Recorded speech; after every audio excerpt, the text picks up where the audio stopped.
So we're going to start with reflexive performance reset, and we're going to talk about what this is and why we utilize this.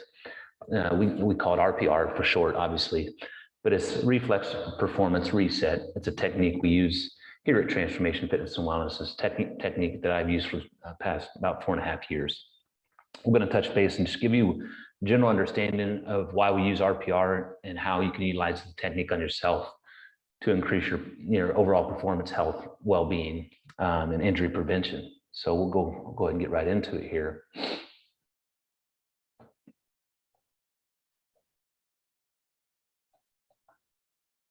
Okay. So we're going to start with, what is RPR? RPR is a system to address the central nervous system. That's the foundational component.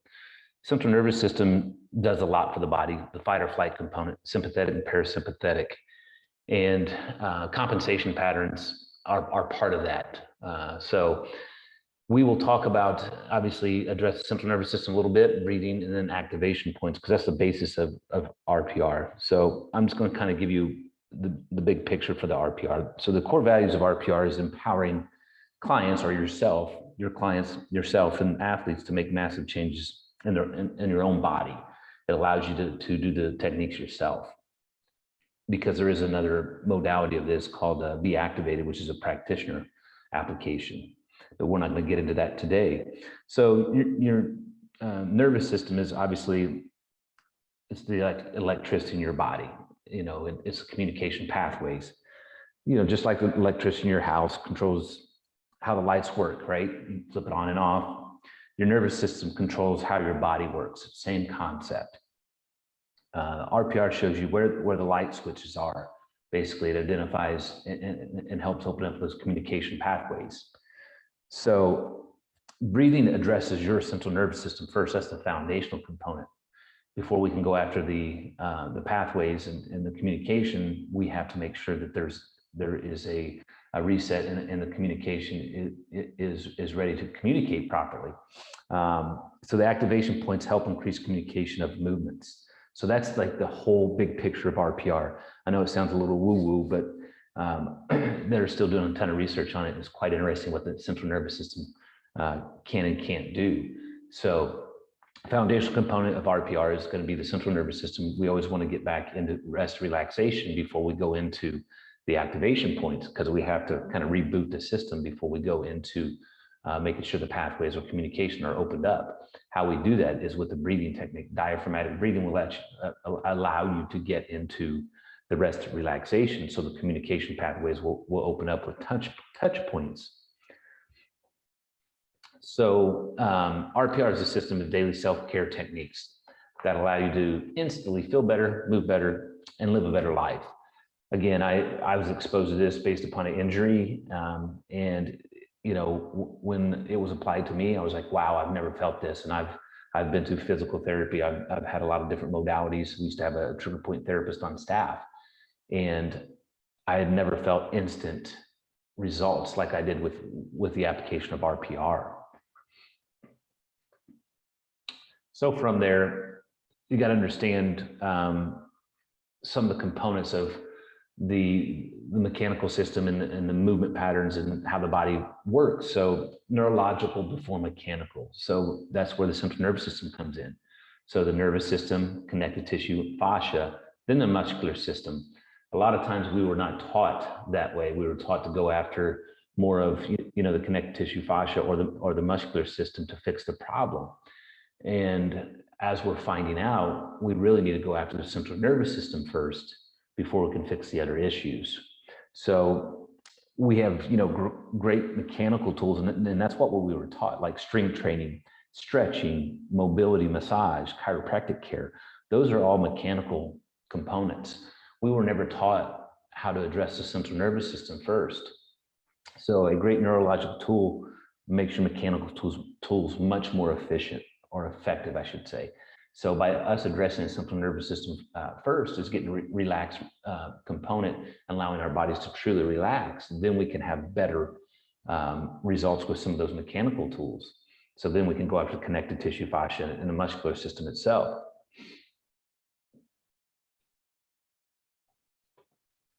Oops. So now I'm just going to dive into kind of some structure so you'll understand this a little bit better. So muscles are like, obviously, a light bulb, the light bulb. So when you're thinking of your house, we're trying to simplify, the central nervous system and what RPR looks like for the general person. Bones, tendons, and fascia are like a light fixture. So that's the structure of it, right? They connect the muscle together, like the fixture connects a bulb to a switch. The nervous system is electricity that allows the system to work. There's the foundational component. When the power is out, the bulb and fixtures simply do not matter, right? So if we don't address the central nervous system, we're never going to get the results we want because we're not capable of affecting bones, tendons, and fascia, or obviously the muscle itself. So you always got to think of, okay, the central nervous system is the main foundational, the mothership, right? And if we're having some dysfunction in a muscle, typically we'll go do a foam roll. So we're going right after the source, which we're not necessarily addressing the system correct. We need to go after this nervous system first, allow it to relax, to reboot itself, and then go after the connective tissue of the muscle itself. So hopefully that makes sense a little bit, because a lot of times what we want to do is we'll come in, even as practitioners and as exercise science majors, we were taught that, and it may not have been the right format of addressing muscle dysfunction or the muscle itself, because we were not addressing the central nervous system. Again, as we learn more and more about the central nervous system, then we can take those tools and apply them and get better results. So here's how your body really works. And this is broken down into zones because we can effectively say, hey, the body should move from zone 1 out. That's the correct way. If you had very little dysfunction in your muscle activity, you would move from zone 1 to 3. So you move from the inner out, and that's how we should move. But obviously, with injuries, with how you have trained, whatever you've been exposed to, stressful situations in your life, well, that all creates compensation patterns. And sometimes we don't even know we have those compensation patterns until we start loading or overloading those movement patterns. And then the compensation would really show itself. But there's also some ways that you can do it with testing as well. So our body really should see, it should have performance, thrive.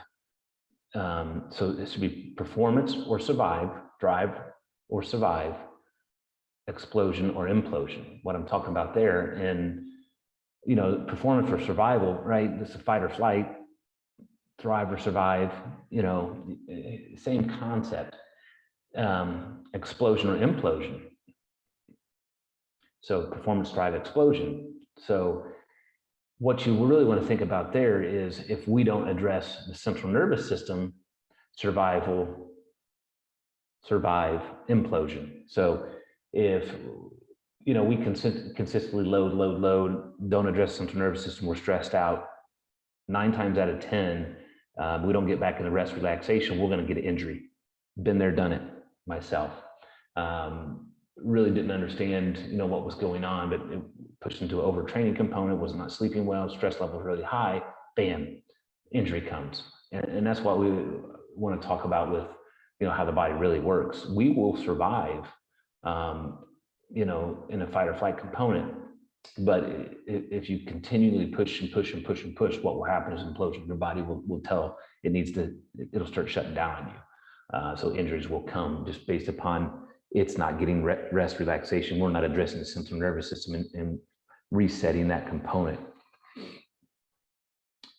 So what we want to go into is the new paradigm.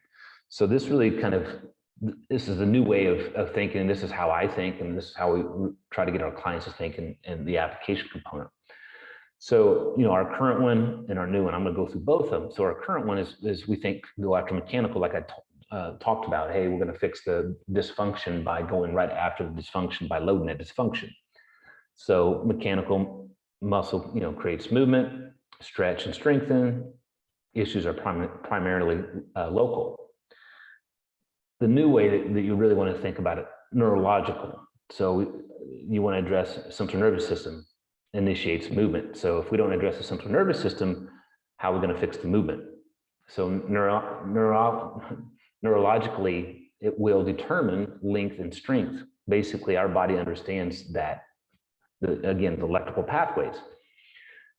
Issues are primarily global, right? Not local. It's a bigger picture component. If we don't address the bigger picture, we can never get down to that local aspect. So hopefully that helps a little bit with understanding. You know, the key terms and understanding and how we want to look at this is, again, when we look at the mechanical diagram and neurological. So here's what we used to think of here in the yellow. It was mechanical. It was like a warm up, getting ready for work, right? Potentiation, rest, recovery, and fight or flight, freeze. So if you look at it, all the way to your left, you have your activation, you have your nervous system work, and you have your autonomic nervous system, which it doesn't know the difference. And how you can control that is with a breathing component. So if you dial in your breathing, you'll get back into rest recovery. So again, there's the mechanical component, and here's the neurological component. So if you look at mechanical diagram and neurological, when you see the warm-up, activation, so warm-up, so neurological sequencing. So that's where the RPR comes in. We want to go in and make sure things are communicating properly. Remember the light switch, if it's not getting the communication, it's not going to work, right? So the nervous system works optimizing firing patterns. And then the autonomic nervous system, performance and survival. So when you go in and address the central nervous system, address the touch points, make sure that everything's turned on, ready to work, activated, you're less likely to get injured, your recovery is going to be better, and your communication is going to be better. So those are all game changers when you're applying, you know, stress and load to the body. Yes, 3 simple questions that we typically go after here and want to answer for people, because this is where people like, you know, want to understand what's going on. It's a little bit more challenging to explain to most people, but you have to have an open mind. That's number 1. Simply put, RPR saves time and warm up and recovery by getting the nervous system basically ready. It's just quicker and more efficient to utilize, because we're going at the source and fixing the source first. And by fixing the source, you're going to move better, feel better, recover better, because we're addressing the central nervous system. Just basically gets the body prepped and ready a lot quicker than your general application mechanical components that we're more accustomed to.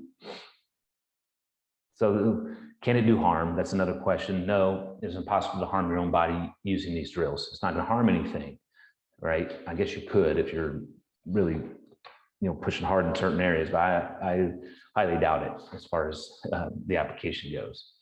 Does it yield results? Yes. Again, you'll recover faster after using RPR. You will become more flexible after using RPR. Your body will become more resistant to injury after using RPR as well. And then I'm going to kind of go in the big picture of RPR in review. So RPR, again, it's a system of self-activation or self-application. Obviously, it's going to deal with the breathing component first and neurological drills to make instant and measurable improvements in performance. So it'll allow you to, reset harmful compensation patterns that can cause pain, increase the risk of injury, and limit your potential application or potential performance. Compensation patterns are the main cause of non-contact injuries in sport, as well as everyday aches and pains that limit performance. And this is where, when I had RPR performed by me and some old knee injuries that was causing dysfunction patterns. So my VMO muscle, the quadricep muscle, was not firing correctly in my flexion extension of the knee.